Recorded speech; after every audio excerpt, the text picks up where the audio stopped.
What's up, everybody? I'm Stan, and welcome to Detail Comics, where we go over comics in detail. This is Shelf Appeal, the weekly show where I go over the comic books that I picked up this week, give you an idea what they're all about, and whether there's something you should go back to the comic book shop for or not. To start off with, we're going to talk about Amazing Spider-Man number 32. So Amazing Spider-Man number 32 is a Green Goblin story. However, it's about a man that is not necessarily the Green Goblin at this time. He is looking to become him again. So Norman Osborn's feeling a little bit incomplete now that he doesn't necessarily have his Green Goblin alter ego thanks to the nanites that have been injected by Spider-Man, and he goes on not necessarily a vision quest or a search for his soul, but really for a solution to his lack of Green Goblin problem. And he finds his way to a temple that is an instruction portal for the mystical arts. And it's a really intriguing story because Greg Smallwood really gives this sense of gravitas to this whole experience. It's got a very grungy look that I really enjoyed during Moon Knight. And the fact that it's Norman Osborn becoming a pupil of the mystical arts really gives you a very interesting kind of perception. It's like this is watching Dr. Doom on his journey to become a magical and technical kind of person. It is the introduction to Stephen Strange got to the mystical arts. So it's a really intriguing concept, and by the time we've got this done, instead of grabbing out to his destiny to become a better person, he chooses the path that he was already on, and it brings up some interesting consequences. But the one thing that I know is that I really enjoyed the storyline, and I really want to have, a Green Goblin Master of the Mystical Arts miniseries come out from Marvel right now, because I was really enamored by what this story did. It's a very unique take, and it's probably one of the best things that Dan Slott's put out in his run in quite some time, and it's not even about Spider-Man, so it's really cool. Definitely something I would recommend picking up, even if you haven't been following along with Amazing Spider-Man. It is one of those stories that you're going to want to read just to get the experience. So next we're going to talk about Venom Verse. So Venom Verse number 2 came out. So this is the Elizabeth Torque variant, which shows the Poison Spider-Man, which is probably one of the biggest key players in this entire storyline. And we jump right into the middle of it. So we're talking about a battle, a fracas between Eddie Brock's Venom and this alternate universe Peter Parker that kept the symbiote and became, kind of bonded with it, who has been converted by this poison, so to speak. And I really like it because you get some of the witty banter, but you get a lot of edge that comes from the Peter Parker character as he's taken over by this poison symbiote, simply because it's no longer Peter Parker, and you get the slow sensation that this is something that not necessarily kind of takes over the symbiote and uses the host, but kind of dominates and moves past the host so that they're no longer necessary. And we also see this kind of byline, which is where Captain America, or at least Captain America Venom, has been taken hostage by this poison syndicate, and we get an idea of who the real person behind the scenes is, and it's a really interesting kind of concept that I'm really excited about. It was surprising to say the least, but the mastermind behind the poisons doesn't necessarily surprise me at this point in time, or at least they took over the right person to get what they want done. It's spelling doom for all kinds of different Venom symbiotes inside Venomverse, and it's really exciting. I really like the way that Cullen Bunn's writing it, and overall the art has been pretty supportive of that. It's definitely something that I would recommend if you're kind of like an in-and-out Venom fan. Not necessarily the most dedicated, but it's definitely a cool book that I'm really enjoying. The next book I want to talk about is Secret Empire Omega. So Secret Empire Omega, this is the Michael Cho variant. It's what we were looking for. And to be perfectly honest with you, what I was looking for was a confrontation, or at least a meeting between Hydra Captain America and the brand new Captain America. So what we get is the essential breakdown of what you would consider an inner conflict, or the inner turmoil that anyone would feel when they're presented with a situation where they can kind of seize their ideals, and they can either be good or they can kind of be bad. Not necessarily that Steve Rogers ever made that choice. However, you can see how somebody with that kind of driven personality that buys into a concept, that creates ownership of those things and has the ability to inspire and lead, whether they're doing it for good or they're doing it for bad, it's a very powerful thing. And Hydra Steve makes some very key points. He could not have been successful if the heroes weren't fighting amongst themselves. There were people that were willingly going out and joining Hydra. They were proud to be a part of something. The fact that the points of authority didn't necessarily speak to the masses, or at least what the perceived masses were. So it's very poignant about what we currently have going on in our society, and I think that parallel is definitely not by coincidence. And I really appreciated the way that this was really laid out. It didn't necessarily answer the concept, but Nick Spencer's talked about this in interviews, is that both Captain Americas are very real. So you have Captain America, Steve Rogers, that was the Hydra agent the entire time. basically all of reality was rewritten, and he has experienced the Hydra indoctrination since he was born. So it becomes that nurture scenario, and then the one that we see is from a timeline that doesn't necessarily exist anymore, because those are the memories of Kobik before she's kind of modified that, and they've become a personification of Steve Rogers. So the Captain America that Mark Waid and Chris Samney are going to be writing is going to be this new beacon of hope Captain America. However, the underlying threat of Hydra and the resurgence of Hydra Captain America is definitely out there, as we do have some reveals in the last few pages of Secret Empire Omega that can really become threads that other writers can grab onto. Not necessarily that Nick Spencer's going to go back to this well anytime soon. I feel like he's accomplished what he wants to. I feel like he's said his piece on this whole matter, and it really is an okay conclusion for it. Definitely one of the better events that I've read, and I really like the way that he's presented the underlying message. It's not necessarily, it's pretty, hammer it home, but it felt earned, it felt organic, which is one of the hardest things about these kind of things. So Secret Empire Omega, if you're following along with Secret Empire, it's a must read. If you want to get a little bit more insight on Captain America and Hydra Cap, it's definitely something that you should pick up. But if you haven't really been following along, you don't really care, then it's pretty much not necessary. But I would still, give it a browse if you go back into the comic book shop. Next, we're going to talk about one of my favorite books of the week, and that has to be Mr. Miracle #2. So Mr. Miracle #1 was a huge surprise for a lot of people in the kind of depth and the kind of subject matter that Tom King really tackled in that book, dealing with the thoughts of death, the thoughts of suicide, depression, and those kind of things that were associated with, Mr. Free's character, Mr. Miracle. And now we see Big Barda and Mr. Miracle head back to, New Genesis, and they're fighting because the High Father's dead, and you've got Orion taking his place. And you start off with some very poignant pieces because, when Mr. Miracle launches in and he starts fighting these parademons and killing them and running these armies and acting as a general against Darkseid's forces, it's badass. He's in there, but you notice that there's a few different things, like other people are addressing the person on the radio as, the High Father, whereas he's saying Orion. He's not acknowledging Orion as the High Father at this point in time. It's just, that's not something that feels right to him. And then when it comes to back to New Genesis, and he's, in the throne room in front of the new High Father, Orion, and when it's just like, oh, well, we've changed a few things, so now it's customary to kneel in front of the High Father and address him as the High Father. And Scott Free is just like, yep, nope, you are Orion, I'm not going to kneel to you, I'm not going to bend to you. And then when Big Barda, out of propriety, brings him down to that kind of level, you can see the frustration and the tension between Orion and Mr. Miracle. And then you get in this Granny Goodness arc, and Granny Goodness, being the evil person that she is, still welcomes her boy, Mr. Miracle, back into open arms, and she even makes Jell-O. So that's like the level of change and dynamic movement inside this book, and the way that they kind of throw you off the trail is staggering. And it's a book that took me completely by surprise, and I don't necessarily want to reveal too much about it. It's go read it. Just, pause the video and go out to your comic book shop. If you can't find Mr. Miracle #2, get the reprint of Mr. Miracle #1, and then read Mr. Miracle #2. Get both of them. Buy them anyway. Get both the variant covers. Do it, because it is going to be a book that people are going to be talking about for the next 12 to 16 months. It's going to be mentioned in the same breath as The Vision as a very poignant and powerful work. He's going to win an Eisner for it. If it continues along at this kind of pace, there is no way that this is not going to be regarded as one of the best books of the year, this year or next year. So definitely go out and read Mr. Miracle. I can't recommend it enough. The next book that I dove into was MinJack Zero. So MinJack is my gateway into the Valiant universe, and I haven't really read too many Valiant books. The big one that's on my pull list right now is Exo Manowar, so I wanted to give MinJack a try.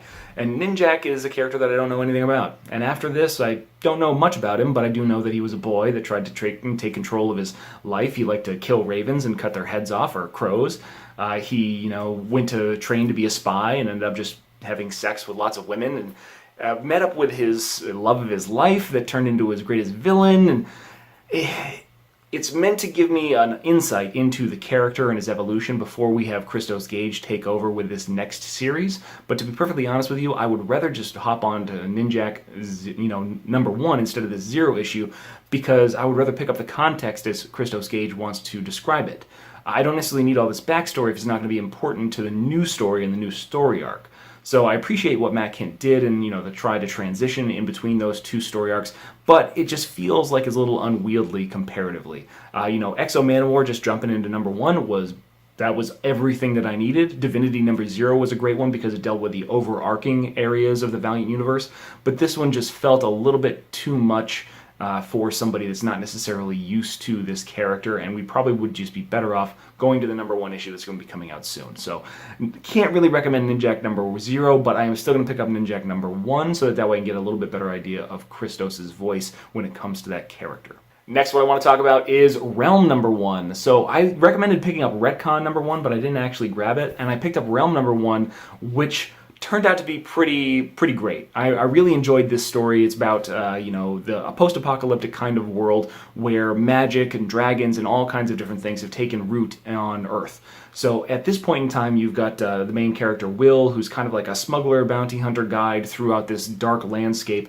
and he makes money getting people from one place to another, going out and finding things, bringing things back. So he's definitely the character that's going to be the vision. He's going to be the eyes for us readers as we kind of go through this landscape. And after seeing his first job that he comes back on and the amount of betrayal, it just seems like it's going to be really interesting overall. I'm definitely going to give it at least 2 to 3 more issues, simply because it kind of grabbed me with the concept. And it's a small book. It deals with a lot of fantastical elements, and I'm really a big fan of those when it comes to, say, like literature. So I'm really interested to see how they kind of adapt into a comic book landscape, which is the same reason I recommended Scales and Scoundrels the other week.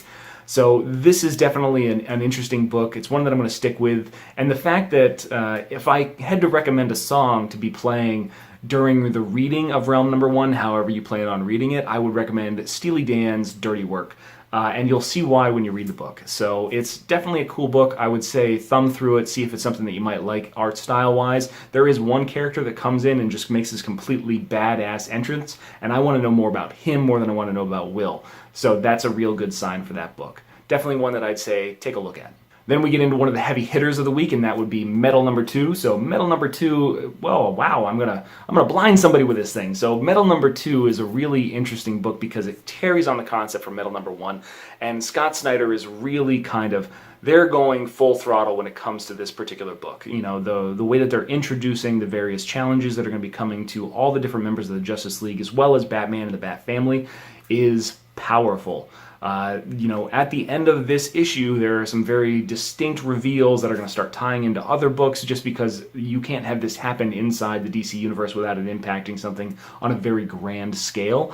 And then you've got the cameo debuts of a lot of very serious adversaries for a lot of very powerful characters. So what I'm really interested in is how this is going to tie into Hawkman Found, which is going to be written by Jeff Lemire, and how it impacts kind of like the mythos or the history of the DC universe. And I realize it's a little bit kitschy that Scott Snyder came up with like Batmonium or Batmandium or whatever the hell it was to make it kind of work as part of the storyline, but I really like to see that he's tying all these various threads that he put together ever since his start on the New 52 run. So very cool concept, very good execution, extremely solid book, and it has me very excited for where the rest of this storyline is going to be going, just because I can expect extremely solid writing from Scott Snyder. And if we're talking about art, Greg Capullo kills it. All the time, anytime, and it's great to see him flesh out a bunch of different characters rather than just kind of focusing on the Batman and the Bat universe. Very cool, and definitely something that I would recommend for people that they want something exciting. It's solid, it's exciting, and it's definitely something I'd recommend. After that, we would get into a metal tie-in, and that is Teen Titans #12. So this is one of 4 books that are going to be kind of tying into this first emergence of these dark entities from the Dark Universe. And we kind of toy with one of those, the Batman Who Laughs, who presents these various villains with powers, and we're going to be fighting our way through this kind of 7 circles of hell real mentality when it comes to Gotham City and how it's currently configured with this like cosmic forged kind of technology thing. Yeah, so it's a little loose as far as how Scott Snyder wants to explain it, or how he explained it to Ben Percy, who then wrote this into the story. But the exposure, getting into Riddler, getting the team together, this was very much a setup kind of piece, and I think Ben Percy did a really good job with it. I don't necessarily know if it's something that you'd really need to pick up in order to complete Metal, but I would assume that over the next few issues they're going to pepper in some things that are going to play important roles over the storyline. So, if you want to pick it up digitally, or if you want to kind of like wait a little bit of time until you see a little bit more of Metal, coming back to it might be a little bit better option. But, if you're into being a completionist, it's one you're going to have to pick up. And then we get down to the big bad boy of the week, and that would be Action Comics. So Action Comics, I picked up the lenticular cover because I'm a sucker for the lenticular covers. I mean, look at that action. Hope, Oz. Yeah. So I picked up Action Comics 987, and it was the first book that I read this week just because I wanted to know what happened at the end, because Jeremiah, you tease so bad. So when I got into the story, I found that I was pleasantly surprised with a very simple, kind of eloquent presentation where we have Clark Kent, Lois Kent now at this point in time, and their son John moving back into Metropolis and getting settled. Perry's really happy that they're back at the Daily Planet.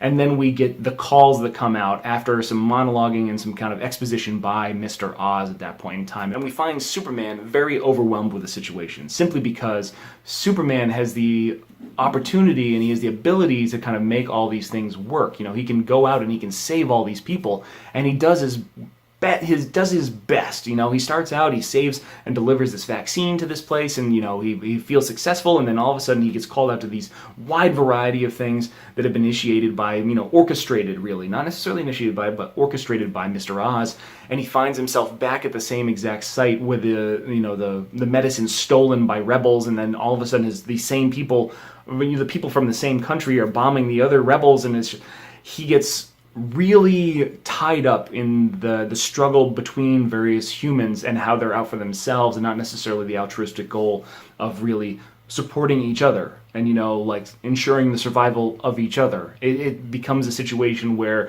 a perfect opportunity arises for Mr. Oz to come in and try and explain his perspective. And that's the point in time where we start seeing a little bit of Oz's motivations and how it kind of ties into things before we get to the last page reveal. So if you haven't read Action Comics 987, you're probably going to want to just pop that little pause button, read the comic before you get to the end of it, because who we see at the end is, just a spoiler warning, Jor-El from the New 52. So making his debut way back when, but really getting focused on in Action Comics when the New 52 started, Jor-El is Mr. Oz. And that is a extremely interesting kind of concept. I was really expecting Ozymandias. I was hoping that Jor-El was kind of like a little bit more kind of a red herring that the people threw out there to kind of throw you off the track.